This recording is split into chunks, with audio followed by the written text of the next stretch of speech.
Ndugu zangu wapendwa, tumsifu Yesu Kristo. Basi ninayo furaha kubwa kabisa kualika siku ya leo katika tafakari yetu hii ya neno la Mungu, ambapo leo tunaanza kipindi cha Kwaresma. Tunafahamu kwamba hiki ni kipindi cha siku 40, ni kipindi cha toba, ni kipindi cha sala, ni kipindi cha kufunga, na pia tunaalikwa kufanya matendo ya huruma. Tunafahamu kwamba kipindi cha Kwaresma ni kipindi ambacho kinatuandaa kwa ajili ya kuadhimisha fumbo la Pasaka, yaani mateso, kifo na ufufuko wa Bwana wetu Yesu Kristo. Kwaresma, ndugu zangu, sio kipindi cha huzuni tu, wala Kwaresma sio kipindi cha maombolezo tu kwa nje. Hapana, bali ni kipindi cha utakaso. Kipindi cha Kwaresma ni kipindi cha upatanisho wetu na Mungu. Kipindi cha Kwaresma ni kipindi cha mageuzi yale ya ndani, mageuzi ya ndani. Kipindi cha Kwaresma, ndugu zangu, ni kipindi cha kuimarisha tena uhusiano wetu na Mungu, uhusiano wetu na Kristo. Sasa kipindi hiki, ndugu zangu, tunafahamu kwamba kitadumu kwa siku 40. Unajua, namba 40 katika Biblia au katika neno la Mungu haijaja kwa bahati mbaya. Tunafahamu kwamba wana wa Israeli kwa mfano walikaa jangwani kwa miaka 40 wakitakaswa. Tunafahamu Musa alipoitwa na Mungu kule mlimani alikaa kwa siku 40 mbele za Mungu, na Yesu mwenyewe alifunga siku 40 jangwani kabla ya kuanza utume wake. Kwa hiyo kipindi cha Kwaresma, ndugu zangu, ningeweza kusema ni safari ya jangwani. Ni safari ya jangwani, ni safari ya kujitazama. Kipindi cha Kwaresma ni safari ya kujipima tena, ni safari ya kumruhusu Mungu ili atubadilishe, aingie kwenye maisha yetu, atubadilishe. Na kwenye kipindi hiki cha Kwaresma, kanisa linatusisitiza juu ya mambo makubwa matatu. Jambo la kwanza ni kuingia kwenye maisha ya sala, na jambo la pili ni kufunga, na jambo la tatu ni sadaka au matendo ya huruma. Na leo Jumatano ya Majivu sasa ndio mlango wa kuingia katika safari hii tunayoianza ya siku 40, safari ya Kwaresma. Ndugu zangu wapendwa, hebu fikiria picha ya namna hii leo tunapoanza Jumatano ya Majivu. Hebu fikiria mtu anayeamka asubuhi na mapema, labda anajiandaa kwenda ofisini au anajiandaa kwenda kwenye sherehe muhimu sana au kwenye kikao muhimu, na anapojiandaa atasimama, atajiandaa, ataoga, atajipanga vizuri, lakini kabla hajaondoka ataenda kusimama mbele ya kioo kile cha kujitazama.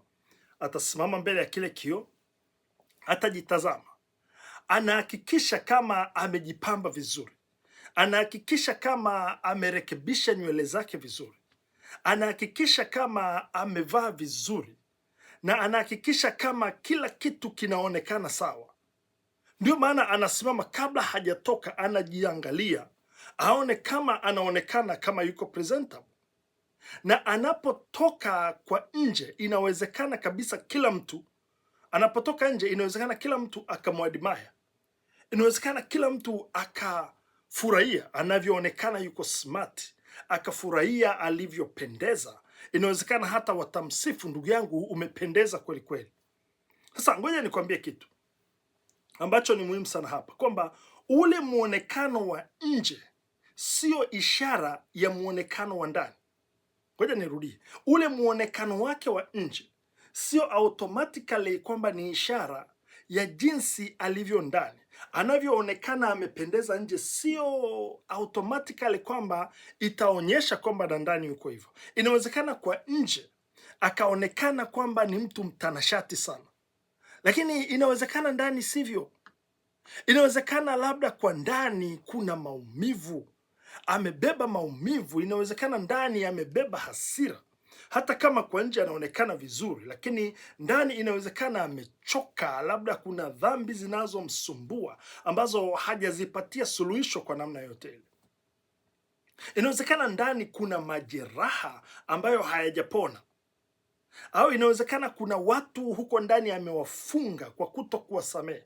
Inawezekana anaishi kwa uchungu, kwa majuto makubwa. Kwa hiyo inawezekana kabisa ikawa hivyo.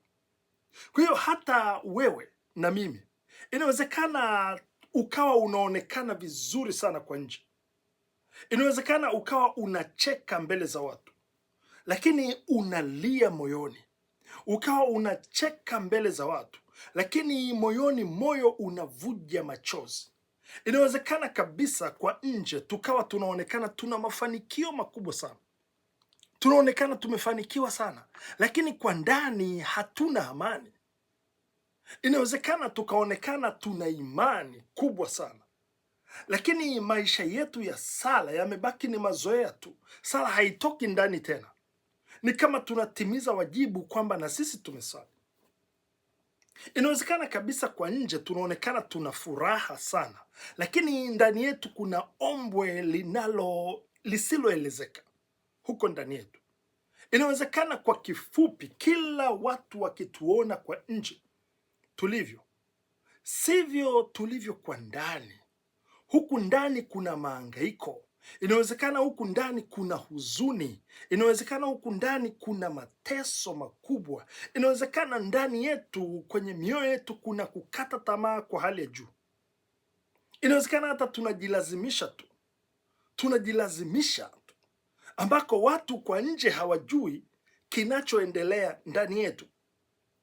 Sasa ndugu zangu, hiyo hali, kama una hali ya namna hiyo, hiyo hali si ya kwako peke yako.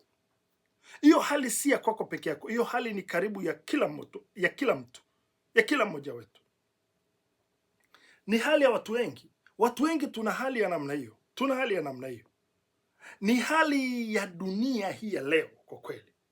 Unajua, ngoja nikwambie hivi. Dunia hii ya leo ni dunia ambayo inapenda sura kuliko moyo.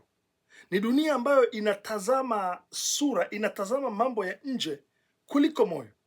Ni dunia ambayo inapenda muonekano kuliko ukweli, inapenda muonekano wa nje. Ni dunia ambayo inapenda picha, ningesema, kuliko uhalisia.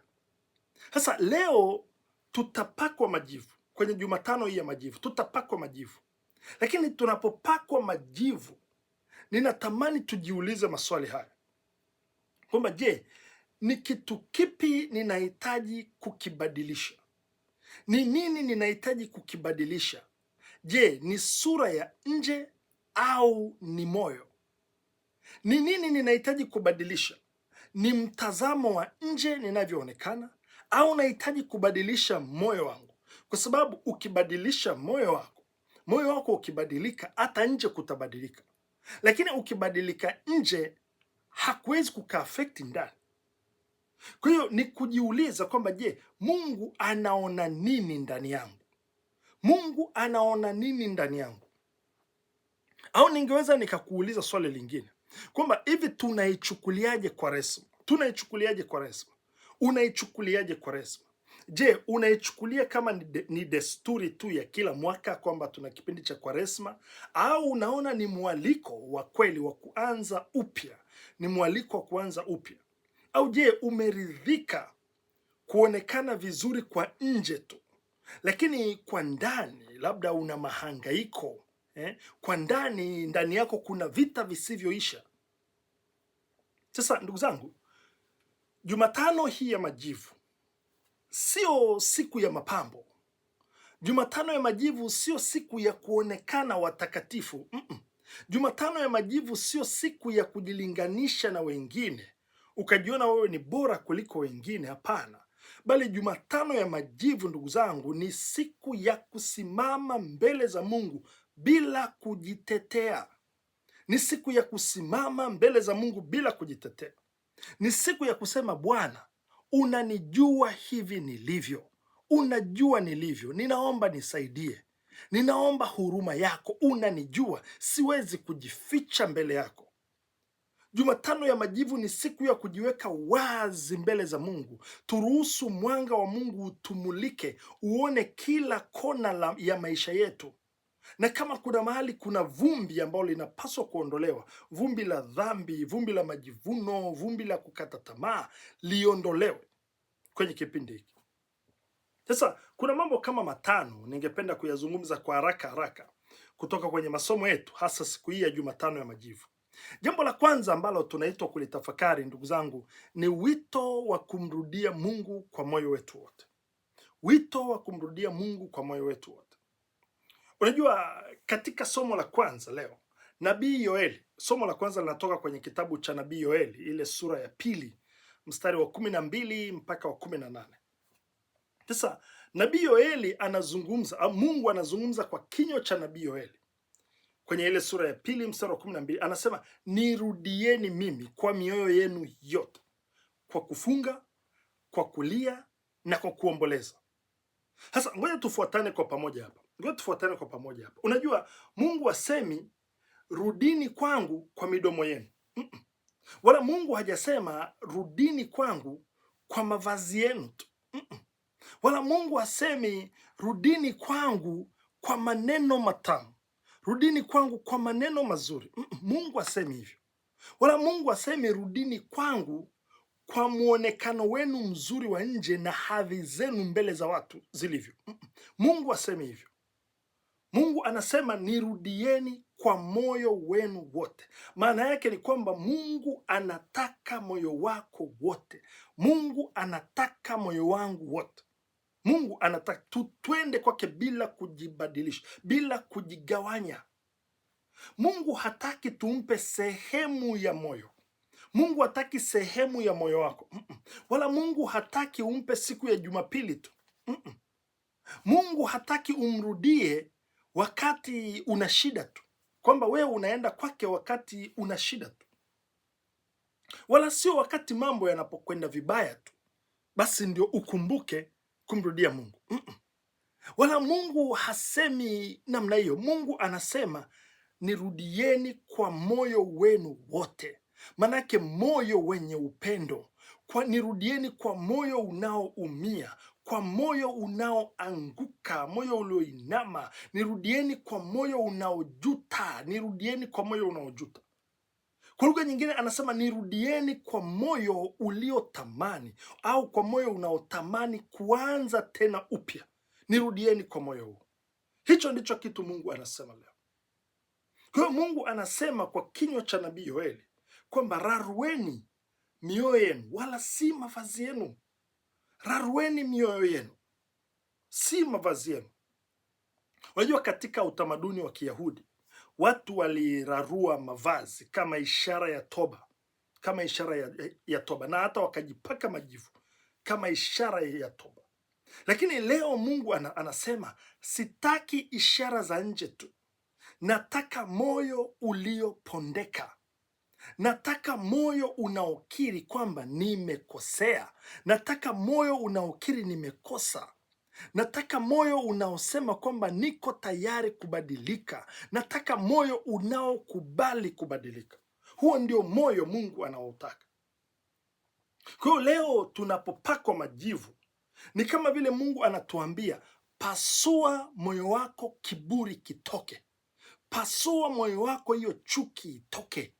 Pasua moyo wako, ile dhambi itoke, inayokufunga itoke. Pasua moyo wako. Ndicho kitu Mungu anasema. Anasema pasua moyo wako ili uache kujificha nyuma ya dini. Uache kujificha nyuma ya dini, bali ubadilike kweli. Ubadilike kweli. Pasua moyo wako.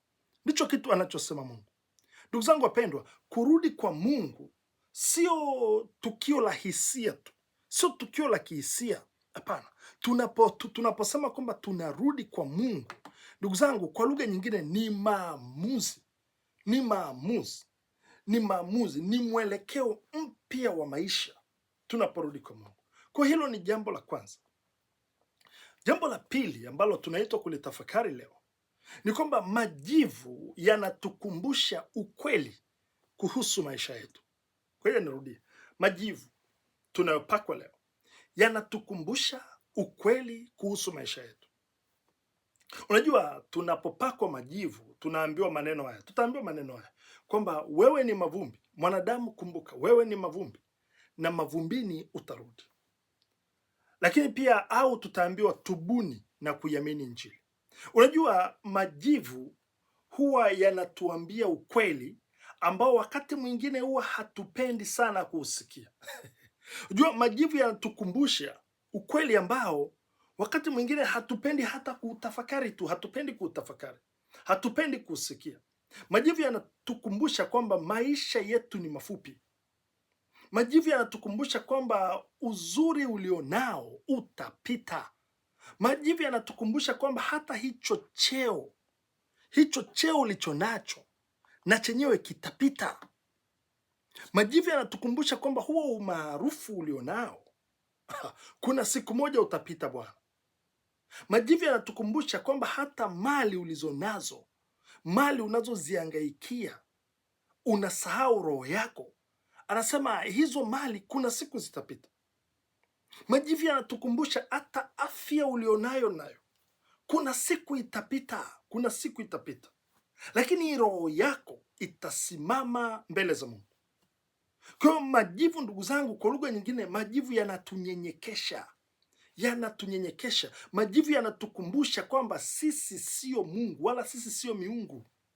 Usiishi kama Mungu, hapana, wewe sio Mungu. Majivu yanatukumbusha kwamba hatuwezi tukadhibiti kila kitu, hatuwezi tukamiliki kila kitu. Yanatukumbusha unyenyekevu. Ndugu zangu, majivu yanatukumbusha kwamba kuna siku moja kila mmoja wetu atasimama mbele za Muumba wake, atasimama mbele za Mungu. Kwa hiyo tusijihurumie, hebu tujitafiti na kujiuliza, hivi je, kama leo ingekuwa ndio hiyo siku ninaitwa mbele za Mungu, hivi ningekuwa tayari? Hivi kama leo ningekuwa naitwa mbele za Mungu, naitwa na Mungu leo, je, niko tayari kiasi gani? Kama sasa hivi ningekuwa naitwa na Mungu, niko tayari kiasi gani? Je, kuna jambo ambalo labda nimekuwa ninaliahirisha kubadilika? Kuna jambo ambalo ninatakiwa, kwa kweli ninajua nahitaji kubadilika hapa, lakini kila siku nimekuwa naahirisha. Je, kuna mtu ambaye ninateseka kumsamehe na sijataka kumsamehe? Je, kuna dhambi ambayo ninaificha kwa muda mrefu? Inawezekana ni mimi mwenyewe ndo naijua, au ni wewe mwenyewe unaijua, lakini umekuwa unaificha, unaicover up kwa muda mrefu.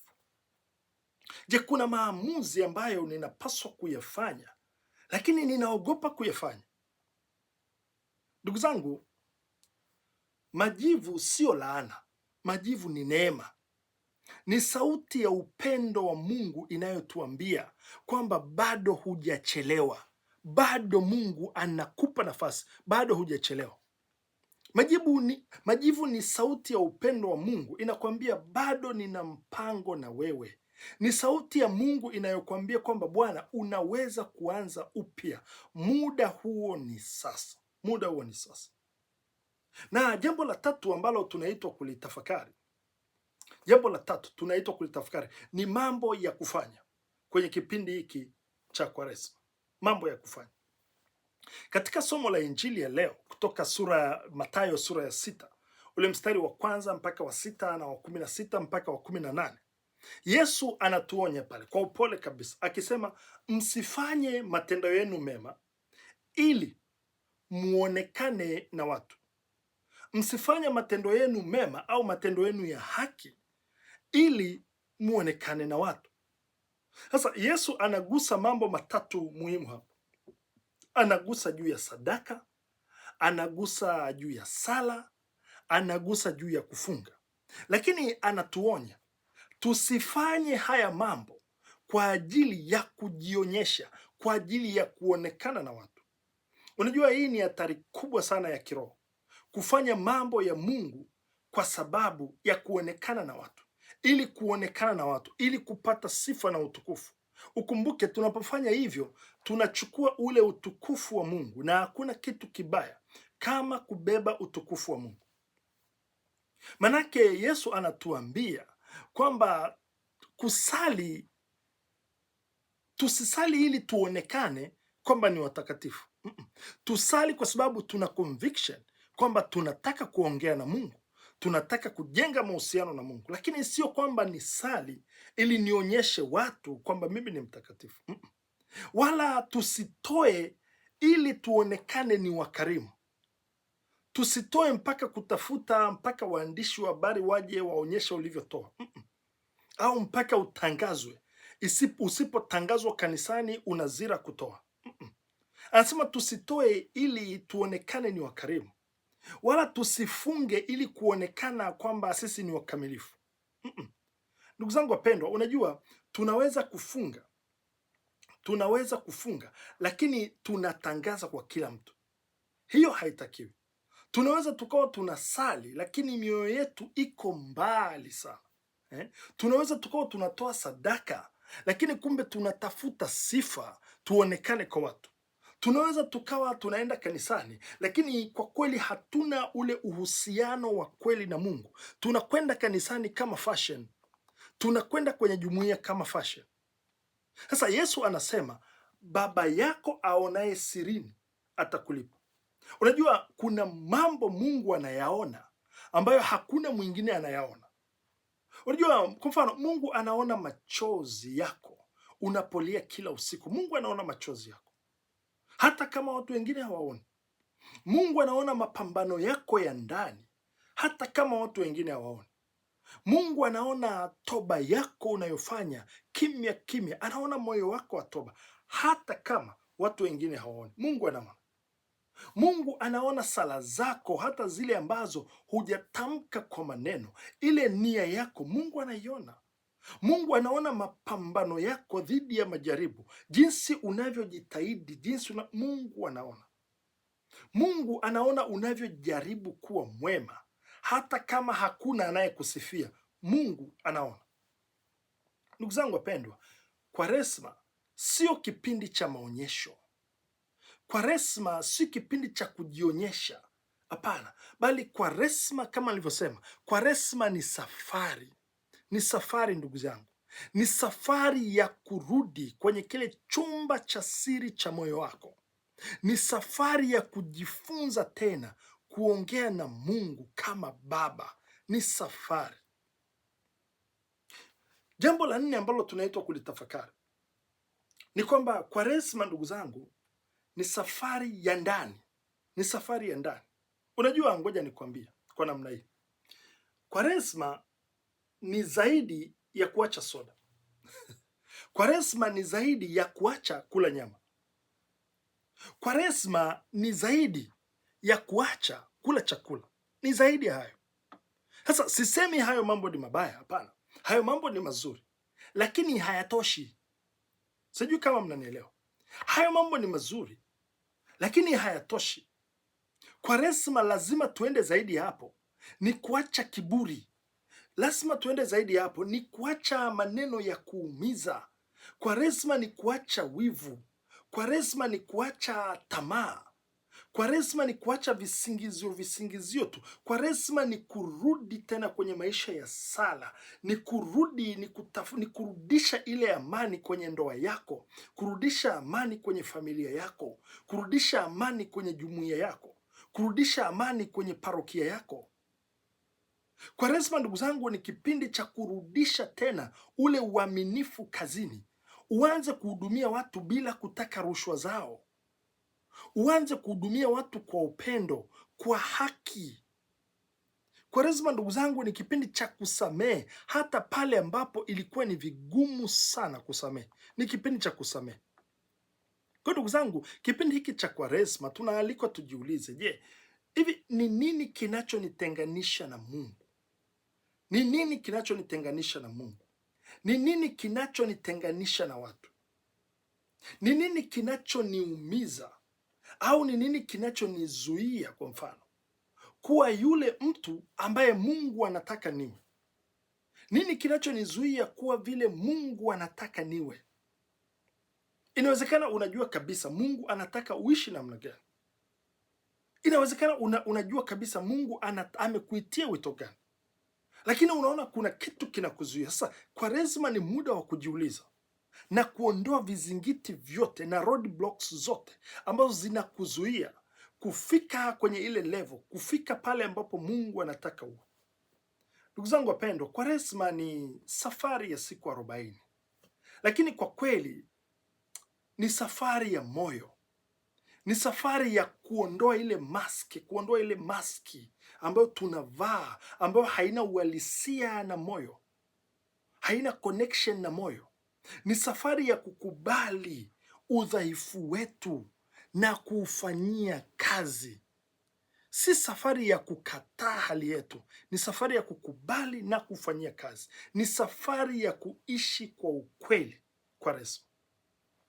Na jambo la tano na la mwisho, tunakumbushwa kwamba Mungu ni mwenye huruma. Mungu ni mwenye huruma. Unajua, Yoeli anatukumbusha kwamba yeye Mungu ni mwenye neema na ni mwenye rehema. Anasema si mwepesi wa hasira, ni mwingi wa fadhili. Ndugu zangu wapendwa, hii ndiyo habari njema ya Jumatano ya Majivu. Tunapoanza kipindi hiki cha Kwaresma, tunakumbushwa kwamba Mungu hakuja kutuangamiza.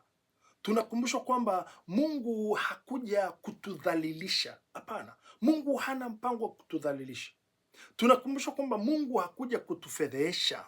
Hapana, wala Mungu hakuja kuonyesha makosa yetu ili atudhalilishe, ili atukatae. Hapana, bali Kwaresma, ndugu zangu, tunakumbushwa ukweli huu kwamba Mungu ni Mungu wa huruma, na kwa sababu hiyo amekuja kutuita, na kwa sababu hiyo amekuja kutukumbatia tena. Ni Mungu ambaye anatukumbatia, ni Mungu ambaye anatuambia rudi nyumbani, rudi nyumbani, njoo nyumbani. Ni kipindi, ndugu zangu, ambacho Mungu anatupa moyo mpya tena, anatupa moyo mpya, anatupa nafasi ya pili. Ndugu zangu wapendwa, hakuna dhambi iliyo kubwa inayoweza kuishinda huruma ya Mungu. Huruma ya Mungu ni kubwa. Hakuna umbali ambao ni mrefu kuliko upendo wa Mungu, ambako upendo wa Mungu hauwezi kufika. Upendo wa Mungu unaweza kufika kwa yoyote, hata yule ambaye umemkatia tamaa. Mlete mbele za Mungu kipindi cha Kwaresma, upendo wa Mungu unaweza kumfikia. Hata kama ni mume wako umemkatia tamaa, mke wako umemkatia tamaa, ndugu zangu, upendo wa Mungu ni mrefu, ni mkubwa. Hakuna moyo mgumu ambao usioweza kulainishwa na upendo wa Mungu, usioweza kulainishwa na huruma ya Mungu. Hakuna, vyote vinaweza kulainishwa na Mungu. Ndugu zangu, nimalizie kwa kusema hivi: leo utapakwa majivu, leo nitapakwa majivu, lakini ndugu zangu, tumuombe Mungu atusaidie kwamba tunapopakwa majivu tusiruhusu usiruhusu kwamba ili liwe ni tukio la dakika mbili tu, la kuambiwa tu mwanadamu, kumbuka wewe ni mavumbi na mavumbini utarudi. Hapana, tusikubali liwe ni tukio la sekunde chache au la dakika mbili tu. Hapana, wala tusiruhusu iwe ni desturi ya kila mwaka tu, ni kila mwaka tunafanya, tumeshazoea wala hatujali. Hapana, lakini tukumbuke kiwe ni kipindi cha mabadiliko mapya. Yale majivu yatukumbushe Bwana, tujue tulikotoka na tunakokwenda, na kwa sababu hiyo hatuwezi tukafika tunakokwenda bila kufanya mabadiliko. Kwa hiyo acha kiwe ni kipindi cha mabadiliko kweli. Tunapopakwa majivu, acha iwe ndio mwanzo wa kuponya ndoa yako. Acha iwe ndio mwanzo wa kuponya moyo wako na majeraha yako. Acha iwe ndio mwanzo wa kurejesha uhusiano wako na Mungu. Unapopakwa majivu, ndugu zangu, acha iwe ndio mwanzo wa wewe kusamehe. Fanya maamuzi hayo. Unapopakwa majivu, uwe ndio mwanzo wa kuacha dhambi ulioizoea. Umeizoelea mpaka umejiidentify na hiyo dhambi, kwamba hii ni dhambi yangu. Tunapopakwa majivu, ndugu zangu, acha iwe ndio mwanzo wa maisha ya sala, mwanzo wa maisha mapya ndani ya Kristo. Ndugu zangu, leo Mungu anatuambia binafsi kwamba rudi kwangu kwa moyo wako wote. Ni mwaliko Mungu anatupa, turudi kwa moyo wetu wote jinsi tulivyo. Lakini swali linabaki ni hili kwamba je, utarudi kweli? Mungu anakuita njoo kwangu, rudi kwangu kwa moyo wako wote. Nirudieni mimi. Lakini swali ni je, tutarudi kweli? Au ndio tutaondoka kanisani leo na kuendelea kuishi maisha yale yale kama kawaida, staili zile zile, dhambi zile zile, mazoea yale yale? Ni kama vile hakuna kipindi kipya kimeanza. Ndugu zangu, tuamue leo kwamba Kwaresma hii iwe ni Kwaresma nyingine, kwamba haitakuwa kama nyingine zilizopita, itakuwa ni mpya, itakuwa ya tofauti. Mungu Mwenyezi awabariki na kuwatunza, na watakia kipindi cha Kwaresma chenye baraka na neema. Kwaresma njema. Mungu Mwenyezi atubariki na kututunza. Amen.